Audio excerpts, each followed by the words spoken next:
Hey Bookie Monsters, hi, how are ya? And welcome to Ginnie Reads YA. This is the spot on the internet where you'll get me ranting and rambling about all things YA and a sprinkle of middle grade. So you already know what time it is. It's my favorite time of the month, which is to pick out all the books I plan to read this month. I have a nice little list of a little bit of everything actually on here. I'm excited to get started and talk to you about these lovely books that I plan to read in March. I have my drink, and that is some strawberry banana milk. Well, it's a protein too.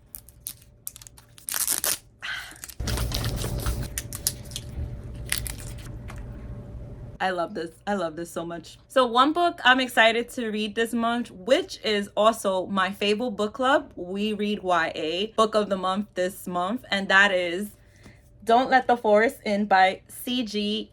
Drews. Yeah, I was gonna say Andrews for some reason, but I was correct. It's Drews.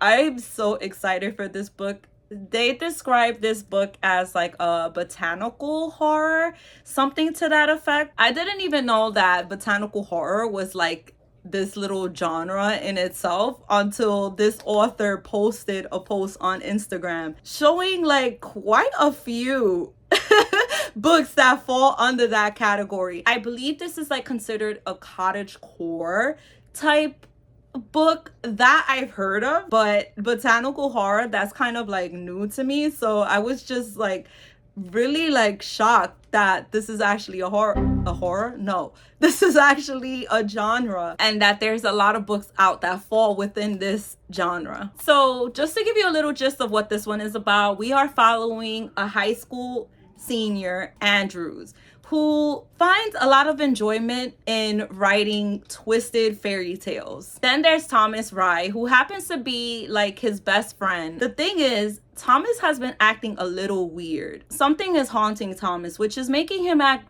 very differently, to the point that he's not even drawing anymore. And just like Andrew loves writing, Thomas loves drawing, and that's his escape. So for him not to be drawing is definitely making Andrew question things. With Andrew getting more and more curious and frustrated with Thomas not telling him what's going on, he ends up following him into the off-limits forest. Here's the crazy thing. Thomas's drawings are coming to life and they're killing everyone close to him, which means that they could be coming for Andrew too. Andrew begins to fear that the only way to stop these creatures is to destroy their creator. I'm super excited for this one. It sounds like something that I am going to love and enjoy. And I mean, come on, monsters being drawn and coming to life, and then, you know, like, yeah, that just sounds like such a fun adventure, and I am here for it. And again, this is the March Club read over on Fable. My book club is called We Read YA, and I hope you will join us. The link will be linked down below. This next one I am pretty excited for, and that is The Education of Margot, whatever, however you pronounce that, Sanchez by Lilian Rivera. I actually have two copies, but this one is the Spanish copy, and that is La Educación de Margot Sanchez. The reason I actually have two is because this year, one of my reading goals was to read, you know, like 2 to 4 or something like that, books in Spanish. I don't have those reading goals listed on this channel, but if you're interested in finding out all my reading goals, you can see that on my adult fiction channel, and I'll have that linked up above. So I wanted to start off with a YA book because I wasn't too sure of like how my reading in Spanish was going to be, since I don't do that on a regular basis. So I figured the way to help me with that would be to, one, acquire a Spanish copy, which I did thanks to my local library. 2, have an English copy handy just in case I need some assistance. When I heard that it's like a Pretty in Pink, which takes place in the South Bronx, I had to definitely pick this up. I am from the Bronx, and I am from the South Bronx, and also I am Puerto Rican, which this is a Puerto Rican author. Obviously, there's going to be some Puerto Rican representation in this book. So here's the thing, right? What happens when you take your father's credit card without permission and decide to buy a whole new wardrobe with it? Well, you could figure, right, that there has to be some consequences. Yeah, there were. For I keep wanting to say Margaret. For Margot, or I don't know how the hell to say this name for some reason. Margaret will be here all day. So for her, not only did she get grounded, but she also has to work in her struggling family's grocery store to pay off those debts. So Margaret's so worried about her reputation. She literally does not want anybody seeing her working at this store. She's willing to do anything. And that includes lying, cheating, like stealing, probably even sell her soul. Who knows what Margaret's willing to do just to get out of this dilemma. Margaret's willing to do anything, and there's nobody that's going to keep her from achieving that goal of getting out of that punishment. Not even the cute boy from down the street. So I am so ready for this one. It sounds like it's going to be so much fun. I don't know. It's just giving me those vibes. And then not to mention the fact that I'm also going to be reading it in Spanish. That to me makes it even more fun, more challenging. I know it's going to take me a little longer to read because again, like Spanish is not my first language, but I can definitely read it, write it, and speak it well enough. Okay, I'm already ready for it. You see, I read like 2 pages and I'm like, yes girl, that Spanish is still on point. You could still read it, you could still comprehend it. Yes, I am excited. I cannot wait to talk to you about it in my March wrap up and see how it goes and see if I was able to finish it within the month. Yeah, let's see how it goes, and I'm excited to find out who this cute looking boy is. Okay, Bookie Monsters, so you're starting to know that I love me a good thriller, and I'm excited to read Silent Sister by Megan David Heiser.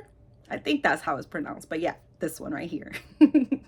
Okay, Bookie Monsters, so picture this. Have you ever been on class trips? Yeah, right? I mean, I know I sure have. As a teacher myself, I also have taken students on class trips. Now, could you imagine going missing or finding out that one of your friends went missing on this class trip? I know as a former teacher,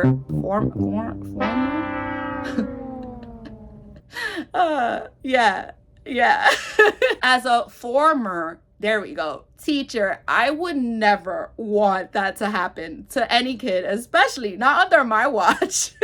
I mean, that's messed up to say. I wouldn't want it to happen to any kid in general. No, or any teacher for that matter, but especially not me. No. So in Silent Sister, Grace and Maddie go missing while they're on their class trip. These 2 sisters are totally different. Grace is the athlete, the popular one. And Maddie is the wallflower that's wilting in her sister's shadow. And guess what? Grace is found injured and with no memory of what happened. Everybody also thinks she's lying. I mean, it's hard not to look guilty when you have Maddie's blood on your clothes. You need to leave. So desperate to save her sister and prove her innocence, Grace must use Maddie's journal to help her figure out what exactly happened and what is going on. And as you already know, nobody can be trusted. Grace will discover that her sister's secrets cannot stay quiet. Now the question is, what if her own is the most terrifying of all? Listen, okay, I don't know, but this one sounds like it's gonna be everything, and I am excited to find out what these secrets are, what happened to Maddie, and is Grace actually innocent? Yeah. One of the other goals that I set for myself is to clear out a lot of the books that I owe. These upcoming books, for the most part, are books that I have to do reviews for NetGalley, so I can clear my shelf a bit. Yeah, I don't know if I spoke about that goal, but I'm speaking about it now because that's what I plan to do. Bookie Monster, have you ever felt like you just wanted your life like pretty easy for you, right? Planned out. Nothing can go wrong, right? Because of the fact that your life is planned out. Well, that is the case of one of our main characters in Bring Me Your Midnight by Rachel Griffin. So in this one, we are going to meet Tanya Fairchild, who tends to not have to worry about anything. Since the day she was born, she pretty much had her whole life planned out for her. She knows that she's supposed to marry the governor's son, Landon, in order to create an alliance between the witches of her island and the mainlanders, who sees her very existence as a threat. Every year, Tanya's coven has a ritual where they have to release a lot of their magic into the ocean during the full moon. The thing is that Tanya wasn't there this time, which is a very fatal mistake. With no one to turn to for help, she ends up meeting Wolf, and Wolf claims he's from a coven that practices dark magic. Each day, the sea becomes more and more dangerous, which could destroy the alliance that was created and destroy their island. With all of that said, now Tanya is faced with a very hard decision. Will she choose loyalty to her people or loyalty to her heart? So this one to me sounds like, I'm gonna say it again, fun. I like the whole forbidden magic aspect and that dark magic. I mean, of course, Bookie Monsters, like, I love dark stuff. So this to me sounds like it's gonna be a fun YA romantasy, because obviously there's going to be some kind of romantic piece going on here, and I'm excited to see what ends up happening and what choice Tana decides to choose. Okay, Bookie Monsters, so I have 3 books here, and they're all the start of actually they're all duologies.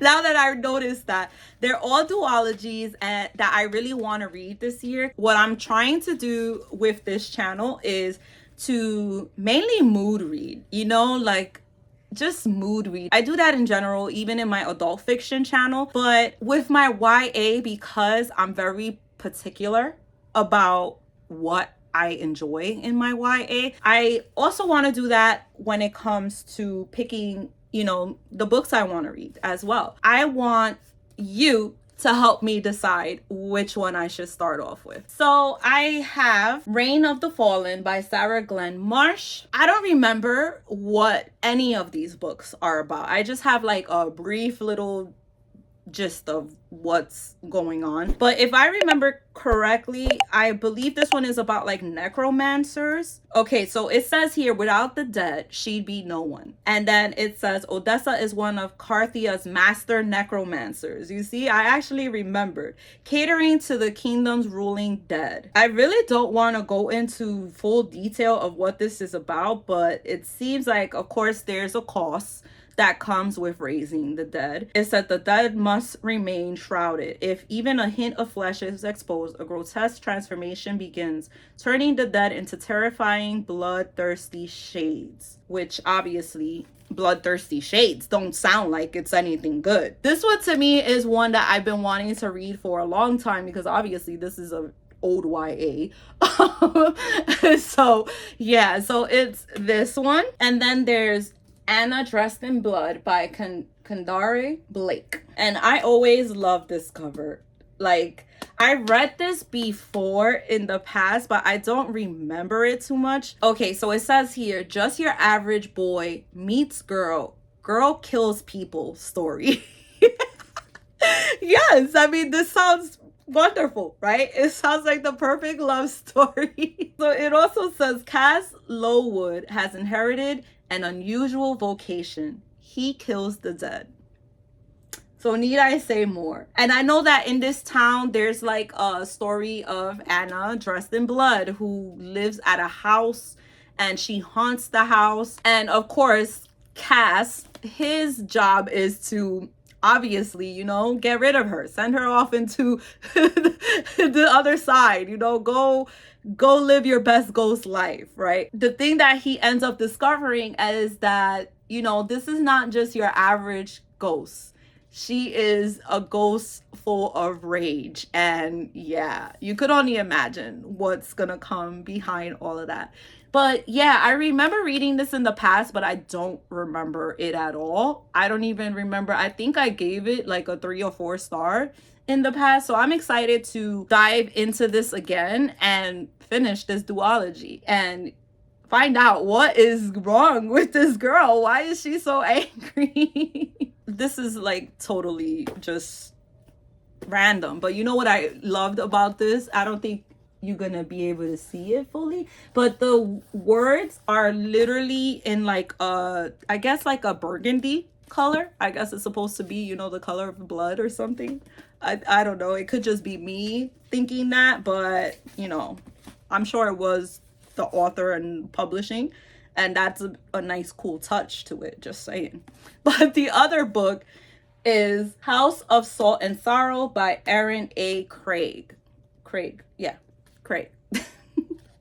And this is another book that I was interested in as well. If you've seen my Let's Go Shopping for YA Books video, I'll have it linked up above. I did mention how I didn't read this one. Hello, hi, how are ya? Is right here. Yeah. I didn't want to purchase the second book until I read this one. Yeah, I believe this one is like a retelling of something. I just don't remember what exactly. Oh, right here. An eerie, lovely 12 dancing princesses retelling, full of ghosts and gods and a fascinating waterfront world. And I'm reading it from behind my fingers. What? Wait, what? And I'm reading it from behind my fingers. Oh, I guess because it's a waterfront, you know, and she's like, that author is trying to say that, you know, like it's such a fascinating waterfront world, and to think that I'm reading it from behind my fingers. Yeah, that just didn't sound right, but yeah. So this one is said to be like very atmospheric. It says here as well, once there were 12 of us. Okay, so it says Anna Lee lives a sheltered life at Highmore, a manor by the sea, with her sisters and their father and stepmother. Once there were 12, but loneliness fills the grand halls now that 4 of the girls' lives have been cut short. Anna Lee is disturbed by the depths of what's going on with her sisters. They were like sneaking out and going to these like grand balls or something like that, and then they kind of like die or something. I think that's the whole gist of this. I guess there were 12 and now there's like 4 or something to that effect. I don't really want to read this whole thing. Oh, and guess what? There's a mysterious stranger. We love us a mysterious stranger. Not in real life, but in fiction. It says here, House of Salt and Sorrows is a spellbinding, yes, novel filled with magic and the rustle of gossamer skirts down long, dark hallways. Okay, yeah. So, Bookie Monsters, I need you to help me decide which one am I going to read this month. Okay? I want your help. So comment down below which one you think I should read. I don't know how long it's gonna take, but I hope that, you know, you'll quickly comment down below, because I don't have a community posting thing yet, because, you know, this channel, it's a baby, okay? It's new. I don't have that tool yet. So I would like for you to comment down below and let me know, should I read House of Salt and Sorrows, Anna Dressed in Blood, or Reign of the Fallen? I will also have this on my Instagram just in case nobody comments down below, because again, this is a baby channel. It's fresh born, okay? I will also post this on my Bookstagram, which is Ginnie Reads YA. Wow, right? What a big difference. No difference, you know? Yeah. Okay, Bookie Monsters, so let me know down below, what are you planning to read? Don't forget to vote for one of these books. Thanks for watching, and you know what? Share this channel with your friends. Anybody that loves YA, you know, share this channel, because that's what you're gonna get here. And yeah, I love you guys so much, and see you in the next one. Bye. Secret.